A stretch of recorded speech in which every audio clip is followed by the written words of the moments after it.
After over 40 deaths in 6 days in West Bengal hospitals, a nurse swabs a mother with acid instead of antiseptic.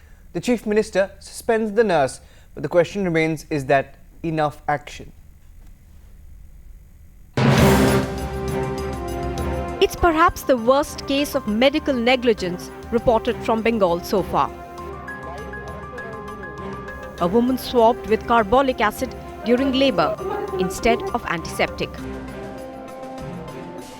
4 ঘন্টা কোনো জ্ঞান ছিল না ভালো বাচ্চা আমার মানে হয়েছিল দিয়ে মারা গেছে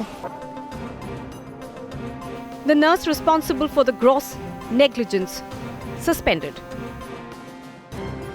Shikha Bibi lies in pain at the Lalbagh Sub-Divisional Hospital 3 days after the helpers or the ayahs put carbolic acid on her instead of antiseptic before she was forced into the delivery room. That too, she was made to walk instead of being wheeled into the delivery room.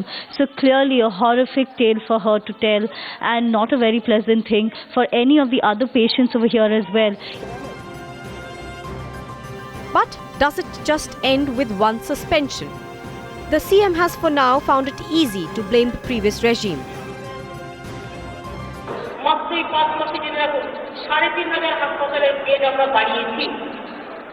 আমরা 7টা sub-division হাসপাতাল already headquarter হাসপাতাল তৈরি করেছি ফুল ফ্লেজে।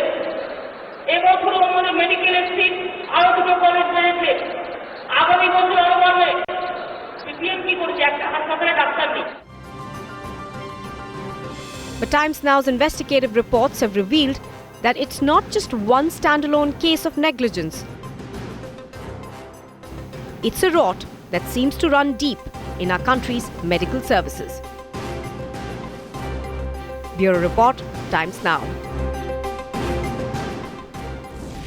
And Prema is joining us live this morning. Prema, as far as Mamata Banerjee is concerned, she was silent. She then pointed fingers. Now she suspended the nurse. But the question remains, there are many just like Shikha Bibi who've been victims of medical negligence, isn't it? Absolutely, many of the people here, many patients have a horrific tale to tell. They say the doctors have not come to see them for days on end, some of them before the delivery, some of them after they delivered their child. So clearly, people over here have many tales to tell about medical negligence perhaps. And Shikha Bibi herself now is lying in pain in this hospital in Lalbagh in Murshidabad. And she says that perhaps it is because of the carbolic acid which was put on her, which is why she lost her child. And she's appealing to the Chief Minister Mamata Banerjee for justice to see whether that is the reason why she lost her child. Even as Chief Minister Mamata Banerjee goes ahead and suspends the nurse, is that really enough is a question that everybody is really asking, because the state of the hospitals here in the district in various parts of West Bengal has not improved, and it continues to remain a sad tale with many of the patients, about 3 patients lying on the same bed. So clearly the state does not seem to improve, and even though Mamata Banerjee passes on the buck to the left front in the 35-year regime, the deterioration of the healthcare system, the situation in the last few months has not improved, even as reports in June came in of the infant deaths, and Chief Minister Mamata Banerjee had visited the state-run hospitals then. Back to you. Thanks, Prema, for joining us. We'll keep a track on this story.